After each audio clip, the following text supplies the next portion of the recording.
बच्चों, let's read the question. Which one of the following ions is most resonance stabilized? इनमें से कौन से ions आपके सबसे ज्यादा resonance stabilized हैं? चलिए सबसे पहले हम देख लेते हैं कि कौन से ions है। देखो, फिनॉक्साइड है, टर्शियरी ब्यूटॉक्साइड, आइसोप्रोपॉक्साइड, एनिथॉक्साइड। चलिए तो सबसे पहले इस क्वेश्चन का हम की कॉन्सेप्ट समझते हैं। की कॉन्सेप्ट, तो देखो बच्चे, यहाँ पे जो रेजोनेंस स्टेबलाइजेशन होता है उसमें हम क्या होता है रेजोनेंस स्टेबलाइजेशन में, तो की कंसेप्ट में देखते हैं कि रेजोनेंस क्या होता है और रेजोनेंस स्टेबलाइजेशन क्या होता है। तो देखो, रेजोनेंस इफेक्ट आपका बच्चे कैसे हम एक्सप्लेन कर सकते हैं कि क्या होता है कि पोलैरिटी जनरेट होती है आपकी किसके इंटरेक्शन से, लोन पेयर जो होता है एक इलेक्ट्रॉन का, लोन पेयर ऑफ इलेक्ट्रॉन और पाई बॉन्ड के बीच में। ठीक है, तो क्या कैसे एक्सप्लेन कर सकते हैं हम रेजोनेंस इफेक्ट को? Polarity produced, polarity produced in a molecule, polarity produced in a molecule by the interaction। तो देखो, इंटरैक्शन होता है, पोलैरिटी कैसे जनरेट होती है? इंटरैक्शन होता है between the lone pair of electron, by the interaction between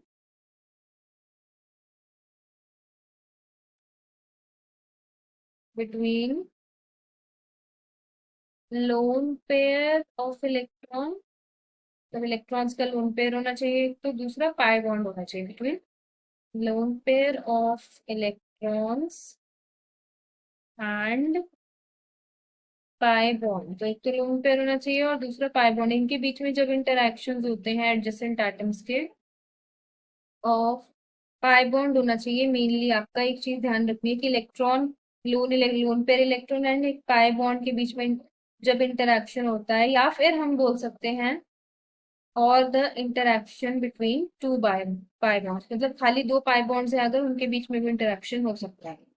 और the interaction between two pi bonds, तो ये तो आपकी क्या है, रेजोनेंस की एक तरह से हम बोल सकते हैं कि इसमें यही होता है कि आपका जब तक एक स्ट्रक्चर में बच्चे पाई बॉन्ड और लोन पेयर ऑफ इलेक्ट्रॉन्स नहीं है, या फिर दो पाई बॉन्ड्स नहीं है, तब तक आप उस स्ट्रक्चर में रेजोनेंस स्टेबलाइजेशन नहीं पॉसिबल है। ठीक है, अब हमें भी इस क्वेश्चन में ये बताना है कि कौन सा रेजोनेंस स्टेबलाइज है। तो वही स्ट्रक्चर रेजोनेंस स्टेबलाइज होगा जिसमें आपके या तो एक से ज्यादा पाई बॉन्ड्स हैं और लोन पेयर है। ठीक है, तो अभी इसके हम एक एक स्ट्रक्चर को देखते हैं। तो देखो, सबसे पहले तो है आपका फिनॉक्साइड आयन।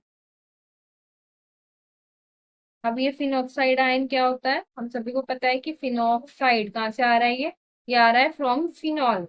तो फिनॉल जब ये होता है आपका फिनॉल,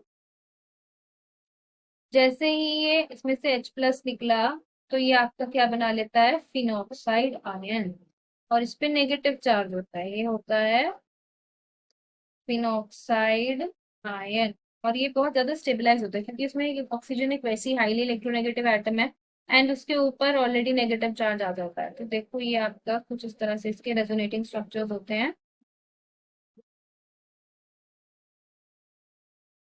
ठीक है, अब देखो यहाँ पे क्या होगा आपका, यहाँ पर नेगेटिव चार्ज का डिलोकलाइजेशन होने वाला है। ठीक है,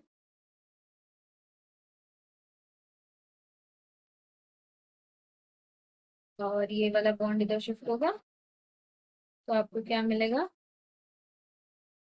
अब एक बात ध्यान से जो समझ नहीं आया वो ये कि ऑक्सीजन पे ऑलरेडी नेगेटिव चार्ज है, तो यहाँ पे अब पॉजिटिव नहीं आएगा। एक लोन पेयर इन्वॉल्व हो गया रेजोनेंस में। ठीक है, नेगेटिव चार्ज कार्बन के ऊपर यहाँ पर नहीं आएगा, सॉरी ऑक्सीजन के ऊपर। ठीक है, और इसके बाद ये वाला जो है आपके दो बॉन्ड्स अभी एज इट इज ही हैं। फिर नेक्स्ट क्या होगा आगे? ये इधर शिफ्ट होगा और ये नेगेटिव चार्ज इधर आएगा।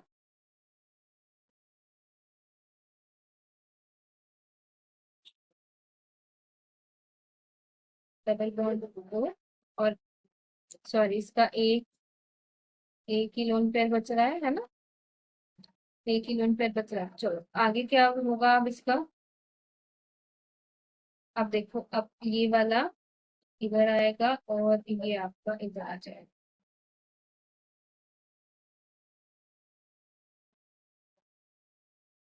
ठीक है, इधर नेगेटिव चार्ज आ गया, और अब ये वापस से आपका ओरिजिनल जनरेट यहाँ से हो जाएगा। ठीक है, अब क्या होगा, ये इधर आएगा और ये वापस इधर हो जाएगा।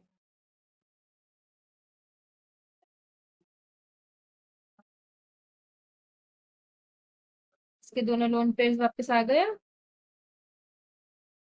और ये अब आपका फाइनल स्ट्रक्चर बन गया। ठीक है, तो ये थे बच्चे फिनॉक्साइड आयन के रेजोनेटिंग स्ट्रक्चर्स। अभी आप यहाँ एक चीज बहुत ध्यान से देखो कि इस फिनॉक्साइड आयन में एक तो लोन पेयर भी था, दूसरा इसमें पाई बॉन्ड्स भी थे, तो इसीलिए यहाँ पे रेजोनेंस आपका पॉसिबल हो पाया। ठीक है, लेकिन बाकी के जो स्ट्रक्चर्स है उनके साथ ऐसा नहीं है। अब देखो जो आपका टर्शियरी ब्यूटॉक्साइड आयन है, देखो उसका क्या स्ट्रक्चर होता है, देखते हैं।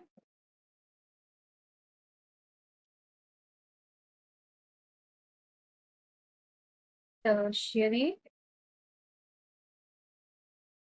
ब्यूटॉक्साइड आयन, अब इसमें क्या होता है, देखो क्या स्ट्रक्चर होता है, कार्बन होता है, देन CH3, एक और CH3, एक और CH3, 4 कार्बन हो गए, और 2 नेगेटिव। ये होता है आपका टर्शियरी ब्यूटॉक्साइड आयन। इसके साथ में काउंटर आयन कोई भी ले लो तो ये सोडियम ब्यूटॉक्साइड हो जाएगा, बट ये टर्शियरी ब्यूटॉक्साइड अभी आयन ही है, इसीलिए हम इसको सिर्फ अभी O- तक लेंगे। तो यहाँ पे देखो बच्चे, यहाँ पर रेजोनेंस क्यों नहीं हो रहा है, क्योंकि यहाँ पे आपका लोन पेयर तो है पर कोई भी कॉन्जुगेटेड पाई बॉन्ड नहीं है, इसीलिए इसमें कोई भी रेजोनेंस देखने को हमें नहीं मिलेगा।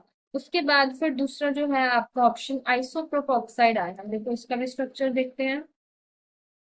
आइसोप्रोपॉक्साइड आयन, अब इसमें भी रेजोनेंस आपका जो है वो नहीं होगा।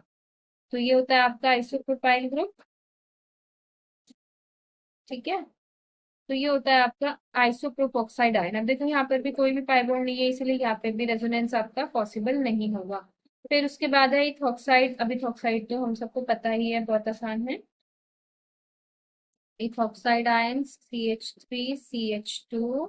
तो ये इथॉक्साइड आयन है, इसमें तो आपका अगेन कोई भी डबल बॉन्ड पाई बॉन्ड नहीं है, तो यहाँ भी रेजोनेंस नहीं होगा। तो इसीलिए जो रेजोनेंस स्टेबलाइज्ड जो आपका आयन है तो वो सिर्फ एक ही है, फिनॉक्साइड आयन, इसीलिए इसका ए ऑप्शन आपका फाइनली करेक्ट आंसर हो जाएगा। And this is the final answer. I hope you all have understood the question. Wish you all the best.